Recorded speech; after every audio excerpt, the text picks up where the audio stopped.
Hello दोस्तों, आप सभी का स्वागत है आपके अपने चैनल सिलेक्शन एक उम्मीद पे। इसमें हम आपको डिस्कस करने वाले हैं कि जो आपका रेलवे ग्रुप डी का एग्जाम लगभग 1 महीने का टाइम है, मतलब 29 दिन का टाइम है। उसमें हम लोग मैथ को अच्छे से कैसे रिवाइज कर सकते हैं, कंप्लीट सिलेबस को उसको देखेंगे। तो आपको पता होगा कि 90% स्टूडेंट तो ऐसे होंगे जिनको अभी तक पूरा सिलेबस ही कवर नहीं होगा। तो हम आपको बताते हैं किस तरीके से आप उसको कवर कर सकते हैं। देखिए, पहला बात है कि आप लोग इसके एग्जाम पैटर्न को अलग में पढ़ लीजिए। देखिए, ये जो आपका समान विज्ञान यानी कि जो जनरल साइंस का पोर्शन आता है वो आपका 25 क्वेश्चन आएगा, 25 मार्क्स का आएगा, ठीक। और जो आपका मैथमेटिक्स जिसका हम लोग का फोकस इसी पे होने वाला है, इसका 25 क्वेश्चन और 25 मार्क्स का रहेगा। और जो रीजनिंग रीजनिंग का 30 क्वेश्चन है, 30 मार्क्स का रहेगा, ठीक। इसके अलावा जो करंट अफेयर आता है वो 20 क्वेश्चन आता है और ये भी 20 मार्क्स का रहता है। और टोटल आपको 100 क्वेश्चन 100 मार्क्स का मिलेगा। देखिए, हम मेनली इसमें बात करने वाले हैं मैथ को लेकर कि मैथ में 25 में 25 कैसे लाए। देखिए, इसमें 25-25 लाना बहुत ही इजी है। इसके अलावा जो रीजनिंग है इसमें 30 में 30 आराम से ला सकते हैं और इसको बहुत ही कम समय में ला सकते हैं। इसके लिए अगर आपको वीडियो चाहिए होगा तो कमेंट करिएगा। तो आगे देखिए, जो मैथ है इसको हम लोग, आपको एक चीज ध्यान रखना है कि हमको टारगेट कितना को लेकर के चलना है, ठीक। टारगेट आपको इस टाइम का जो ग्रुप डी का रिजल्ट आया इसमें लगभग एवरेज मार्क्स देखे तो 70 से 75 ही गया है कट ऑफ। तो आप लोग रॉ मार्क्स 75 लेकर के चलिए, ताकि ये नॉर्मलाइज होने के बाद 80 मार्क्स या फिर 85 मार्क्स तक चला जाए, ठीक। इसके अलावा हम लोग बात करें कि जब इसमें हम लोग तैयारी शुरू करते हैं तो आप समझ लीजिए कि सबसे ज्यादा किस टॉपिक से कितना आता है। तो जो गणित होता है ना ग्रुप डी का, उसको हम लोग 4 पार्ट में डिवाइड कर लेते हैं, ठीक। अब 4 पार्ट कौन कौन से हैं, सो देखिए, पहला तो हम बोले कि जो अरिथमेटिक हो, अरिथमेटिक उसमें क्या आएगा, जो कि आपका percentage, ratio proportion, profit loss, CI and SI, यानी कि कंपाउंड इंटरेस्ट, सिंपल इंटरेस्ट। इससे लगभग 8 से 10 क्वेश्चन आ जाते हैं और इसको हर हाल में आपको कंप्लीट करना है। इसके अलावा जो नंबर सिस्टम और सिंप्लीफिकेशन की बात की जाए तो इसमें आपका बोर्ड मास, एलसीएम, एचसीएफ, स्क्वायर रूट और डिविजिबिलिटी रूल, इससे आपके 3 से 5 क्वेश्चन सीधा देखने को मिलेगा। देखिए, यहाँ पे जो एलसीएम, एचसीएफ और डिविजिबिलिटी है, इन दोनों से मिलाकर ही आपको 3 क्वेश्चन देखने को मिल जाता है। इसके अलावा टाइम वर्क एंड डिस्टेंस, इसमें टाइम वर्क, पाइपलाइन सिस्टम और वर्क स्पीड डिस्टेंस को बारे में पढ़ना है। इसके आपके फिक्स है कि 3 से 4 क्वेश्चन आएंगे ही आएंगे। इसके अलावा जब एडवांस मैथ में आते हैं तो देखिए, ग्रुप डी में उतना एडवांस में मायने नहीं रखता, लेकिन कभी कभी किसी किसी स्थिति में दे देता है।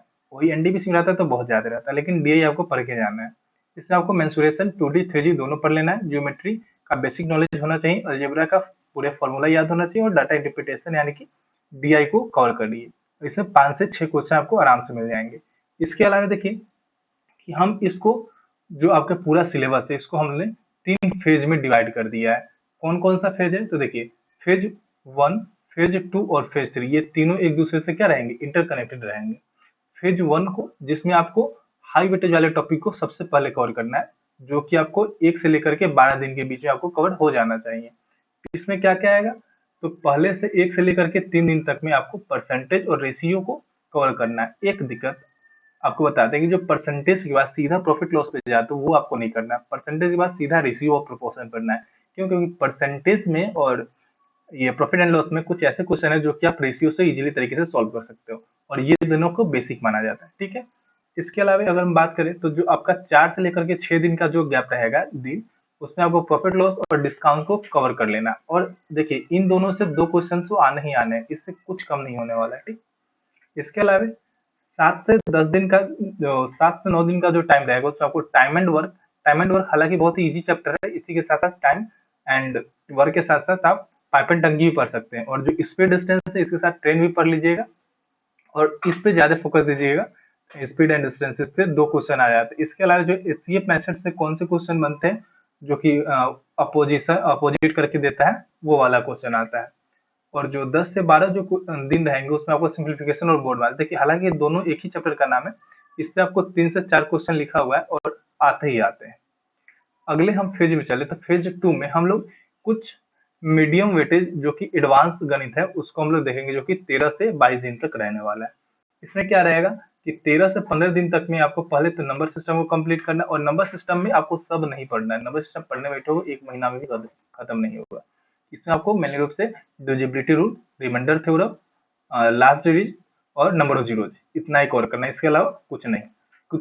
कितना भी डिप जाएगा ना तो आपसे ये रिमाइंडर थ्योरम पूछ सकता है, नहीं तो लास्ट डिजिट पूछेगा। हालांकि इससे नंबर सिस्टम में डिविजिबिलिटी के अलावा और कोई क्वेश्चन पूछता नहीं है। और एलसीएम एचसीएफ का आपको पढ़ के जाना, एलसीएम एचसीएफ में थोड़ा सा गहराई में आप लोग पढ़ लीजिए, इससे क्वेश्चन बनाता है।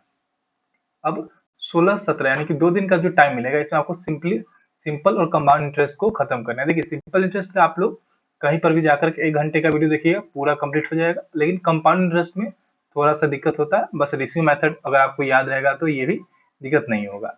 और सिंपल इंटरेस्ट क्वेश्चन रहे ना रहे, लेकिन कंपाउंड इंटरेस्ट से एक क्वेश्चन पक्का रहेगा। ठीक, आगे आपका 18 से 20 दिन, इसमें हम लोग मेंसुरेशन को कवर करेंगे, जो कि 2D और 3D दोनों ही रहने वाला है। 18, 19, 20 यानी कि 3 दिन का आपको टाइम मिल रहा है और 3 क्वेश्चन भी आपको इससे आ जाएगा। और ज्यादा अगर 3D में अगर बात की जाए तो बेलन, शंकु और गोला को अच्छे से पढ़ लेना है। ठीक, और एक बात कि जब आप 21 से 22 दिन पे जाओगे ना, तो यहाँ पे आपको अलजेब्रा, ज्योमेट्री और डीआई पढ़ना। देखिए डीआई का आप कोई भी एक वीडियो उठाकर देखिएगा, पूरा कंप्लीट हो जाएगा, क्योंकि इसमें रेशियो और इसके अलावा परसेंटेज और कुछ नहीं है। और अलजेब्रा का आपको फॉर्मूला और ज्योमेट्री का फॉर्मूला आपको याद होना चाहिए। ज्योमेट्री बहुत डीप नहीं जाना है, लेकिन हाँ पढ़ना है थोड़ा बहुत। आगे हम लोग बात करते हैं 23 से 26 दिन। देखिए अभी तक आपका पूरा सिलेबस कंप्लीट हो गया होगा, लेकिन आपको भी करना भी पीवाईक्यूज। पीवाईक्यूज करिएगा पूरे 3 साल के। अब करोगे क्या कि पूरे 3 साल का इतना दिन कंप्लीट होगा नहीं, लेकिन देखिए अभी जो रिसेंट में एनटीपीसी का जो एग्जाम हुआ है, इसके साथ साथ जो ग्रुप डी का एग्जाम हुआ है, दोनों का सेक्शनल पीवाईक्यू मारना है मैथ का। ठीक, इसके अलावा जब हम लोग जाएंगे लास्ट 27 से 30 दिन, तो अब आप फुल लेंथ मारोगे, क्योंकि आपको टाइम भी तो कवर करना है ना। इसके लिए आपको फुल लेंथ मारना है और केवल ग्रुप डी का पीवाईक्यू ही लगाना है। ये नहीं कि भाई जो एडवांस या फिर मॉक टेस्ट आता है वो सब नहीं लगाना, आपको पीवाईक्यू भी लगाना है। पीवाईक्यू पे कमांड बनाओ, आराम से आ जाएगा। ठीक, आगे है कुछ कि हम क्या करेंगे कि जो रेलवे ग्रुप डी के लिए 27 नवंबर 2025 का शिफ्ट 1 वो हम लोग कंप्लीट सॉल्यूशन कराने वाले हैं इसी चैनल पे। ठीक है, तो आप चैनल को सब्सक्राइब जरूर कर लीजिएगा। और एक बात, इसमें जो मैथ रहेगा ना, इसमें कोई ट्रिक नहीं रहेगा। हाँ, चीजें शॉर्ट में बताई जाएगी, लेकिन ट्रिक में नहीं बताई जाएगी। ट्रिक में होगा क्या ना कि आपको बोला जाए कि अगर ऐसा क्वेश्चन दिखे तो 2 से डिवाइड कर देना, ये कब होगा इसमें नहीं पढ़ना है। लेकिन हाँ, कॉन्सेप्ट में होता क्या है ना कि जब भी ऐसे क्वेश्चन आते हैं तो बीच में कुछ स्टेप गायब रहता है और सीधा ये मेथड लगा देना होता है। ठीक है, जो कि हर एक चीज में आएगा। आगे देखें तो आगे है क्या ना कि जो कुछ 4 चीजें हैं जिससे आपका मार्क्स इंप्रूव कर सकता है। क्यों? क्योंकि आपको 20 तक का टेबल अच्छे से याद आना चाहिए। अच्छे से मतलब अच्छे से, ये नहीं कि 20 चौका 80 होता है, नहीं, 80 को हम लोग 20 गुने 4 लिखते, इस तरीके से याद रहना चाहिए। आपका जो स्क्वायर है 30 से कम याद नहीं होना चाहिए, कम से कम 30 तक याद होना चाहिए। क्यूब जो है 20 तक का आराम से याद होना चाहिए। ठीक, इससे होगा कि कैलकुलेटर आपका बहुत ही फास्ट हो जाएगा और कम टाइम में क्लियर कर लोगे। देखिए हालांकि आपको एग्जाम में 1.5 घंटे का समय मिलेगा, लेकिन आपको करना क्या है, 1.5 घंटे का यूटिलाइज क्यों करना है, 1 घंटे में आप पेपर आराम से कर सकते हो। हाँ, 1 घंटे में कर सकते हो अगर आपको ये सब चीजें आती है तो। और जो आधे घंटे बचेगा उसमें पूरा का पूरा पेपर का रिव्यू ले सकते हैं। सुनने में बहुत ज्यादा आती है कि भाई 1 घंटा में कैसे हो जाएगा, 30 रीजनिंग है, 25 मैथ है। लेकिन देखो साइंस जीके में क्या है, जीके मतलब करंट में जो आया सो मारे, नहीं आया नहीं मारे। साइंस में थोड़ा सा टाइम टेकिंग ले सकते हैं, 10 मिनट, उससे ज्यादा तो नहीं लगेगा। फिर भी टाइम जो आपका बचेगा, मान लीजिए अगर 40 मिनट की बचा है तो 40 मिनट में आप 70 क्वेश्चन नहीं लगा सकते हैं मैथ का, रीजनिंग का, आराम से लग जाएगा। अब देखिए शॉर्टकट का लालच कभी नहीं करिएगा।